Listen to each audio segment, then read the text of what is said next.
We'd like to bring in now Ambassador William Taylor, former acting ambassador to Ukraine. You may remember him from the second Trump impeachment, but today we are talking about national security and the security of a country I know you love there, Ukraine. Ambassador Taylor, thanks for being with us.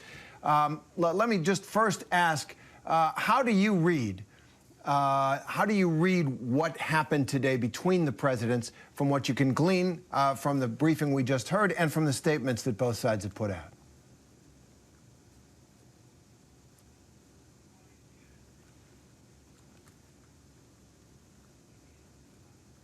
It sounds like there we go. President Biden did what he said he was going to do. President Biden said he was going to lay out the consequences.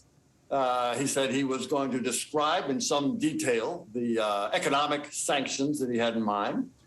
He said he was going to strongly defend Ukraine's security and territorial integrity and sovereignty. He would describe the common position that he has with European allies, common position that he has with the Ukrainians. There have been careful consultations with Ukrainians, with Europeans, both before and after this call. So President Biden kind of did what he said he was going to do. It sounds like one interesting thing was that the Russians didn't come out very quickly with anything to say about this. They were uncharacteristically quiet about this. So that was an interesting development, I think. So, Bill, you know, you have never minced words as long as I have known you and Terry has known you, and just watching you testify and also just as an ambassador. From what you just heard and when you see the details, the readout from this call, 2 hours and 1 minute this call went. There's been so much talk about, okay, is Vladimir Putin doing his bluffing here? Or does he mean business? From what you heard and from what you just said, which I find very interesting, you thought it was oddly quiet. What do you see happening here? Is this another sort of cat and mouse game where things are coming to a bit of a boil and then it's going to taper back down again and it's just going to be sort of a diplomatic dance? Or is this moment in time different? I hope it will calm back down. That, I think, was President Biden's intent, to offer an off-ramp, as people have said, to offer a way to resolve these issues that doesn't require or doesn't entail an invasion, doesn't entail many Russian soldiers dying and many Ukrainian soldiers dying. So that sounds like what the United States would have in mind. It's not yet clear, based on what we've heard so far, what President Putin's intentions are. He has, as we know, built up an incredible force and is building further. He has got the capabilities of doing a lot of damage to Ukrainian military, but also damage to civilian cities and population centers, if he should so desire. That would be a mistake, I think President Biden must have told him. It would be a bad mistake for economic reasons, political reasons, humanitarian reasons, and indeed for Russia overall. It would be a mistake. That said, I don't think we yet know if President Putin is going to. Maybe he doesn't know if he's going to invade. He may want to see what kind of response he gets from that conversation. I think that's a great point. He's an opportunist, isn't he? He probes, he prepares, he tries to seize the moment. He's a slippery character in many ways. Let me just, I want to go back into the briefing, replay a question from our colleague Cecilia Vega to the National Security Advisor about the possibility of American troops in the region, which has been mentioned. Take a listen. So is that something the American public should be bracing for, the possibility of seeing American troops on the ground in that region in the coming weeks and months if Vladimir Putin goes through with this? I don't know if I would say bracing for, since we currently have rotational deployments in the Baltics. We conduct exercises on a regular basis in both Poland and Romania. The presence of American military service members in rotational fashion in these countries is not something new. The question here is not that about about whether or not the United States is going to send American service members to the territory of our NATO allies. We do that as a matter of course. The question is, what additional capabilities can we provide to ensure that they feel strong and confident in their own sovereignty and territorial integrity? It is those additional capabilities that are on the table in those countries should Russia move in Ukraine in a more decisive way. So that's a bit of American saber rattling right there, isn't it? And I do want to read for you. There is a Kremlin readout. It includes their tough talk, right? Russia is seriously interested in obtaining reliable, legally fixed guarantees that exclude the expansion of NATO in the eastern direction and the deployment of shock offensive weapon systems in neighboring states with Russia. Now, it does seem to me that first, the United States, would they guarantee that Ukraine would never become a NATO member? And second, isn't one of the things that Joe Biden just said, we'll put weapons into Ukraine, not boots on the American boots on the ground. That's for already NATO allies like Lithuania and Latvia and Poland.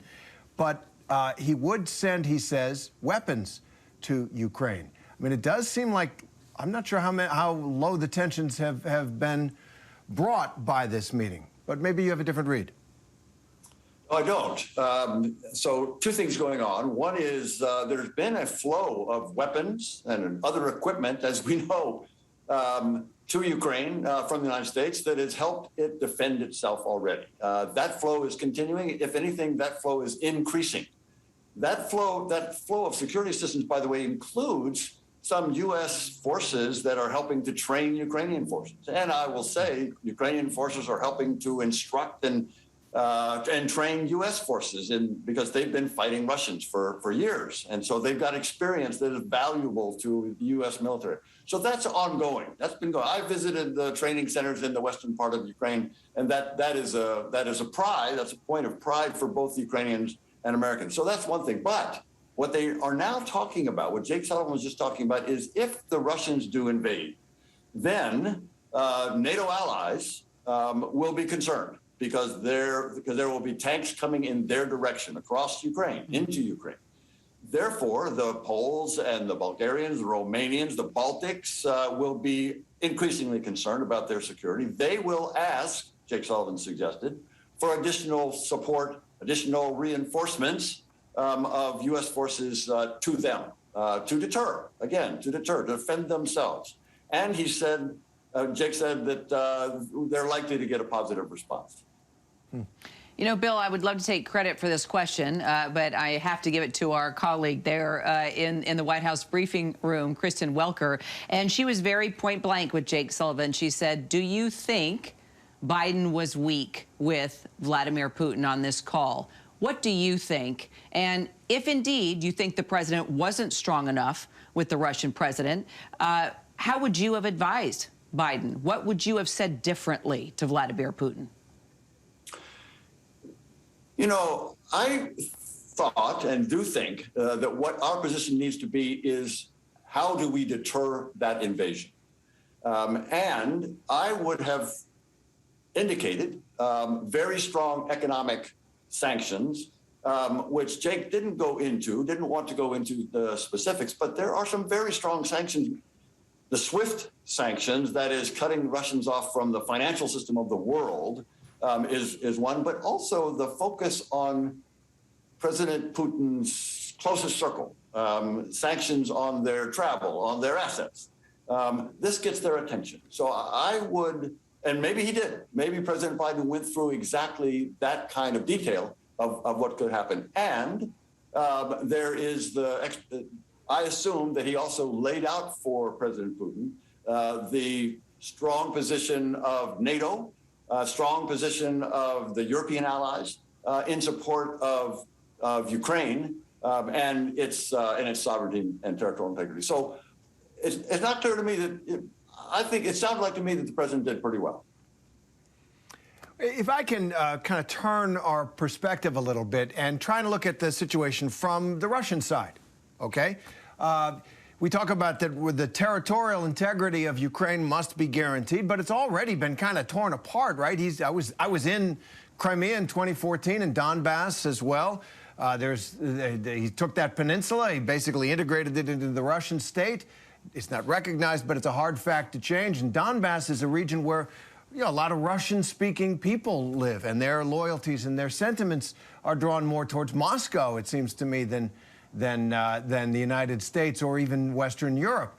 And so I just wonder, and then the notion of a NATO expansion to a neighboring state, would we accept, well, we didn't in 1963, the Soviet or Russian placement of military power in a neighboring state in Cuba. So does there need to be some kind of genuine compromise, or is this time really to stand up and draw a red line against Vladimir Putin? I can't think of a compromise that could be useful. I can't think of a compromise on Ukrainian sovereignty or any nation's sovereignty. In the past, big nations have been able to bully small nations, and big nations have been able to establish spheres of influence. This happens in centuries past, not all that long ago. Those times are gone. We now have sovereign nations, and Ukraine is a sovereign nation, a proud sovereign nation. It has its own culture, its own language, its own history. It's got its own spirit, and that is to be admired, in particular because that spirit is focused on Europe. It's focused on democratic values. So we support that. We support that sovereignty. It's the ability, that sovereignty is the ability for Ukrainians themselves to choose whether to apply to NATO or not.